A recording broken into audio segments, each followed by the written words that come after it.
दोस्तों, ये वीडियो उत्तर प्रदेश प्रशासनिक सेवा की मुख्य परीक्षा के लिए है, जिसमें सामान्य हिंदी का प्रश्न पत्र, निबंध का प्रश्न पत्र, सामान्य अध्ययन के प्रश्न पत्र और आपके जो वैकल्पिक विषय है उनमें आपकी कैसी रणनीति होनी चाहिए उसको लेकर के ये वीडियो है।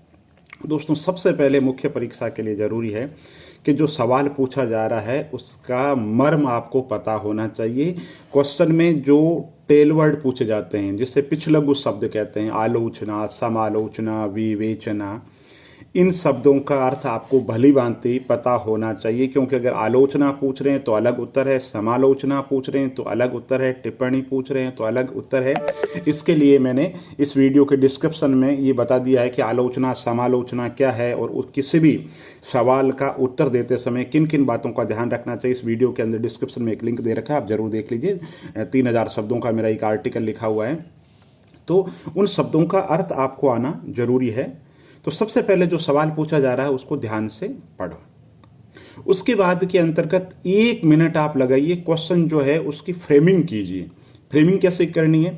जैसे आपको पूछ ले कि एसडीएम प्रशासन की धुरी है, एक साधारण सा सवाल है, तो अब आपको माइंड के अंदर फ्रेमिंग है। ऐसे नहीं कि आप जब राजस्व के काम लिखो तब न्यायिक काम बीच के अंदर आ रहे हैं, न्यायिक कामों के बीच के अंतर्गत चुनाव के काम आ रहे हैं और चुनाव के काम बीच में बता करके फिर कोई काम बता रहे हो। नहीं, 1 सेकंड के लिए आप ये सोच लीजिए कि ये मेरा फ्रेमवर्क है। 1 मिनट उसके अंदर आपको लगाना है, जिसमें आपको ये सोचना है कि शुरुआत के अंतर्गत एसडीएम है, उसको बताना है कि उपखंड स्तर का अधिकारी है सामान्य सा परिचय देते हो। फिर पॉइंट के अंतर्गत राजस्व से संबंधित काम, शांति व्यवस्था से संबंधित काम, चुनाव से संबंधित काम, इस तरीके की एक लिस्ट बना करके आप उत्तर को लिख सकते हैं। इसी तरीके से अगर आपसे पूछा जाए कि भारत में जो संवैधानिक विकास हुआ है, 1773 से लेकर के कैबिनेट मिशन तक एक टिप्पणी कीजिए। तो अब दोस्तों, ये लिखना कितना है आपको? 1 पेज के अंदर लिखना है। 125 शब्द या 200 शब्द, बहुत कम शब्द होते हैं, कोई ज़्यादा नहीं होते हैं। जबकि आपने 1935 के अधिनियम पर ही मेटेरियल इतना ज़्यादा पढ़ रखा है, तो उसमें आप बताओगे बहुत संक्षेप के अंतर्गत जो अति महत्वपूर्ण विशेषता। जैसे 1935 का अधिनियम है, जब आप 1935 का अधिनियम आपसे पूछेंगे तब तो आपको बताना पड़ेगा 1935 के अधिनियम की पहले की पृष्ठभूमि बतानी पड़ेगी। फिर आपको कहना पड़ेगा सूची विभाजन कर दिया गया, पूरे भारत के अंदर राजनीतिक एकता की स्थापना कर दी गई, सूची का विभाजन, केंद्रीय सूची इस तरीके से थी, राज्य सूची इस तरीके से थी, राज्यपाल की सब विवेक की शक्तियां इस तरीके से थी, दास्ता का चार्टर इसने कहा। लेकिन आपको 1935 का अधिनियम तो पूछ नहीं रहे, आपको क्या पूछ रहे हैं कि सारे के सारे संवैधानिक विकास पूछ रहे हैं। तो उत्तर देते समय आपके दिमाग के अंदर ये बात चलनी चाहिए कि भाई एक्ट हो जाएंगे इतने, और लिखना है सिर्फ 1 पेज के अंतर्गत। एक लाइन के अंदर इंट्रोडक्शन देते हुए आपको अपनी बात कहनी है। कैसे कि 1773 के अंतर्गत रेगुलेटिंग इंडिया एक्ट आया, जिसके तहत कलकत्ता के अंदर सुप्रीम कोर्ट की स्थापना की गई, और 1784 के अंतर्गत पिट्स इंडिया एक्ट आया, जिसके board of control, board of director की व्यवस्था की गई। इससे द्वैत शासन प्रारंभ हुआ। 1813 के अंतर्गत मिशनरियों की व्यवस्था की गई। 1833 के अंतर्गत कंपनी का जो पूर्ण एकाधिकार है वो खत्म हो गया और लॉर्ड मेकाले विधि सदस्य के रूप के अंतर्गत नियुक्त की गई। 1853 के अंतर्गत योग्यता प्रणाली की शुरुआत की गई। 1858 के अंतर्गत कंपनी का एक्ट खत्म हो गया और उसकी जगह ब्रिटिश क्राउन ने ले ली। 1861 के अंतर्गत विभागीय जो व्यवस्था है उसका शुरुआत हो गई। 1892 के अंतर्गत अप्रत्यक्ष निर्वाचन प्रणाली का शुभारंभ हुआ। 1909 के अंतर्गत पार्लियामेंटो सुधार लाया गया, जिससे सांप्रदायिक निर्वाचन प्रणाली का शुभारंभ हुआ। और 1919 के अंतर्गत प्रांतों के अंदर द्वैत शासन लागू की, द्वैत शासन कोष्टक में लिख दीजिए कर्टिस, द्वैत शासन जो लागू किया गया, रक्षित हस्तांतरित विषय के अंतर्गत बांट दिया गया। और 1935 के अंतर्गत प्रांतों को तो स्वायत्ता दे दी गई। 1937 के अंदर चुनाव हुए। उसके बाद के अंतर्गत अगस्त प्रस्ताव आए, क्रिप्स प्रस्ताव आए, कैबिनेट मिशन आए, जिससे भारत की संविधान सभा बनी। तो इस तरीके से आपको संक्षेप के अंतर्गत एक उदाहरण देकर के मैंने बताया कि चीजें बहुत ज्यादा आती है, जैसे पूछे उस हिसाब से आपको उत्तर देना होता है।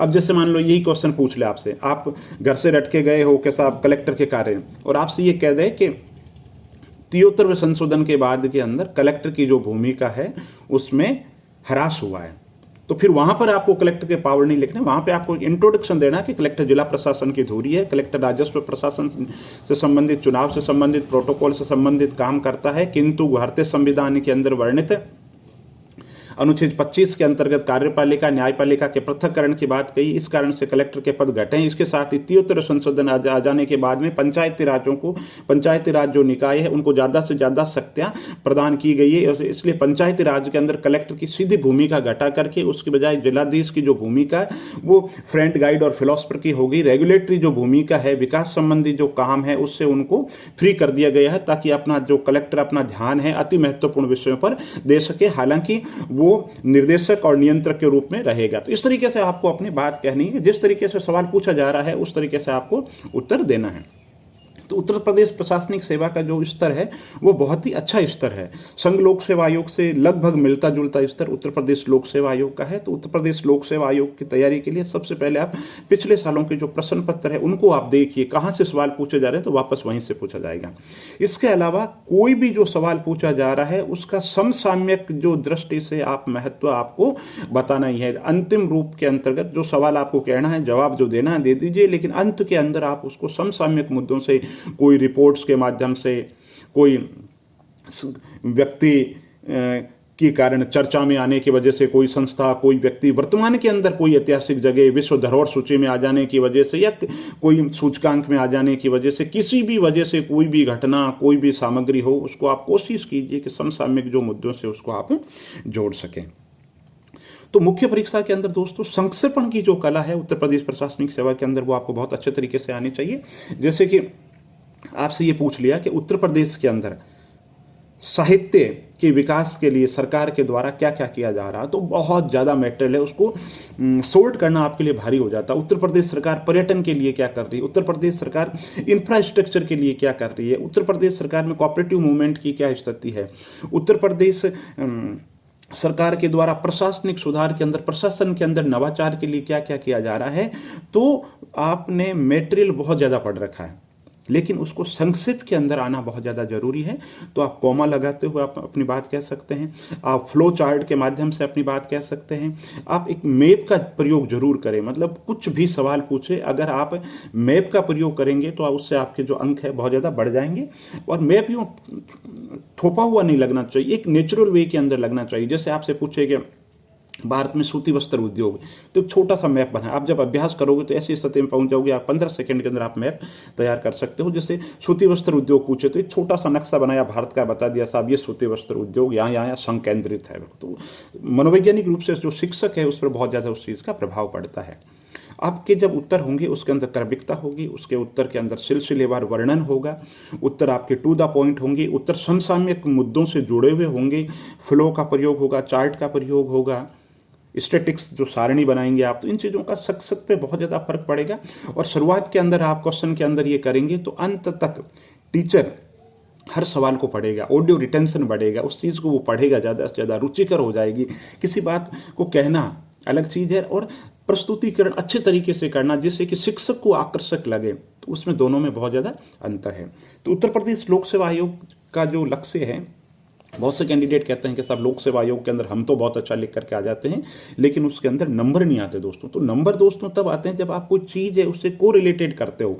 जैसे एक सिंपल सा सवाल है, आप यूँ मान लीजिए कि हाल ही के अंदर सरकार के द्वारा भ्रष्टाचार को खत्म करने के लिए क्या क्या किया जा रहा है। अब आप ले रहे हो कि ऐतिहासिक के साथ भ्रष्टाचार के लिए लोकायुक्त की स्थापना कर दी, भ्रष्टाचार के लिए आज़ादी के समय में, वो सवाल ये पूछ नहीं रहा, सवाल ये पूछा हाल ही के अंदर किए गए कौन कौन से सुधार है।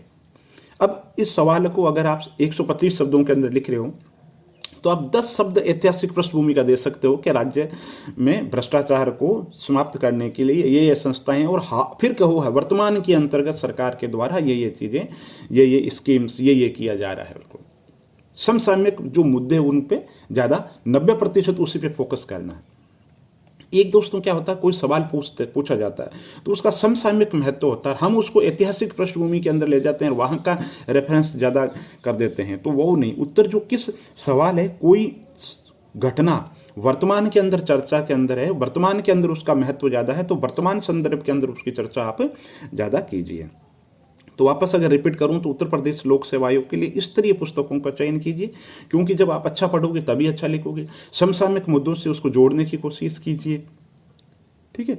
और इसके अलावा जो स्तरीय नोट्स बनाइए, खुद के नोट्स बहुत ज़रूरी है दोस्तों। खुद के नोट्स कैसे ज़रूरी हैं कि आपने पहले पढ़ लिया एग्जाम के अंदर, एग्जाम में आपने पढ़ लिया कि 1857 की क्रांति, तो नोट्स बनाओगे तो नोट्स बनाते समय आपको खुद को आधा याद हो जाएगा। तो नोट्स बनाओगे सब 1857 क्रांति, एक लिस्ट बनाई, 1857 की क्रांति, केंद्र ये थे, भारत में नेतृत्व इसने किया, अंग्रेज अफसर ये थे, ये परिणाम रहा। तो परीक्षा से पूर्व जैसे 1857 की क्रांति अभी आप पढ़ रहे हो, आपको 1 घंटा लग रहा है, लेकिन अगर आपने नोट्स बना रखा तो मुश्किल से 1 मिनट के अंदर आपकी 1857 की क्रांति पूरी हो जाएगी। हिंदी के प्रश्न पत्र में भी दोस्तों राघव प्रकाश किताब है, राजस्थान में बहुत अच्छी चलती है। उत्तर प्रदेश के अंदर हरदेव बाहरी की पुस्तक है, बहुत ही अच्छी पुस्तक है, और उसमें जो ग्रामर जो पोर्शन है उस पर फोकस करें, बहुत अच्छे अंक आते हैं ग्रामर पोर्शन के अंदर। इसके अलावा जो पत्र लेखन है, गद्यांश लेखन है, उस पर आप लिख करके अभ्यास करिए। परीक्षा, प्रारंभिक परीक्षा तथ्यों का परीक्षण है, मुख्य परीक्षा जो आपको तथ्य आ रहे हैं उनका अच्छे तरीके से, वैज्ञानिक तरीके से, टू द पॉइंट प्रस्तुतिकरण। मेरे गुरुजी थे, वो कहा करते थे कि पढ़ना अलग चीज़ है और याद होना अलग चीज़ है, और यहाँ दिमाग से होते हुए, हाथों से होते हुए, उत्तर पुस्तिका पे लिखते हुए शिक्षक के दिलो दिमाग पर आपकी बात कितनी असर डालती है, उसको आप की जो लेखन शैली कितनी पसंद आती है, ये लोक सेवा आयोग की मुख्य परीक्षा के अंदर महत्वपूर्ण है। आपको दोस्तों कितना आता है ये महत्वपूर्ण नहीं है, महत्वपूर्ण क्योंकि अंतिम रूप से चेक करने वाला वो है। तो उसके लिए लिखो, बिल्कुल उसके लिए लिखो, और उत्तर के अंदर ये मत सोचो कि मेरे को आ रहा है। हम क्या गलतफहमी पाड़ लेते हैं कि परीक्षा भवन के अंदर लिख देंगे आता है हमें। भारत में अगर पूछ ले इस्पात उद्योग, तो हम सोचते हैं क्या है इस्पात उद्योग, लिख देंगे। नहीं, घर से अभ्यास करके जाओ, 5-5 बार, 10-10 बार अभ्यास करके जाओ, तो लेखन शैली है उससे विकसित होगी। बहुत बहुत धन्यवाद, देखते रहिए चैनल।